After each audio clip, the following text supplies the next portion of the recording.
Deputy commissioner captain retired Nadeem Nasar ने जिला भर की दुकानों और प्लाजों के अंदर आग बुझाने वाले आलात लगाना जरूरी करार दे दिया, जिस पर जिला भर की मार्केट्स के सदूर ने आलात लगाना शुरू कर दिए हैं। और डीसी साहब के हुकाम से मैंने पूरे इलाके में आग बुझाने वाले सिलेंडर लगाए हैं, क्योंकि ये मार्केटें छोटी छोटी मार्केटें होती हैं। कोई भी एक्सीडेंट होने की सूरत में ये हमारे फिल फॉर काम आता है। शहरियों का कहना है कि गर्मी और शॉर्ट सर्किट के बायस अक्सर मार्केटों में आग लगने के वाकयात रूनुमा होते हैं। ऐसे में ये हालात इनसे बचाव के लिए किसी नेमत से कम नहीं।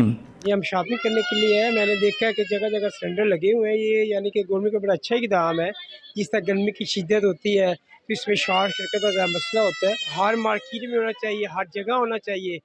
डिप्टी कमिश्नर का कहना है कि इन हालात की मौजूदगी में आग लगने की सूरत में फौरी तौर पर इस पर काबू पाकर किसी बड़े जानी और माली नुकसान से बचा जा सकता है। इस सिलसिला में दुकानदारों को ट्रेनिंग भी दी जा रही है। कैमरा टीम के साथ अमीर उमर चमन, एयरवाई न्यूज़, चिन्योट।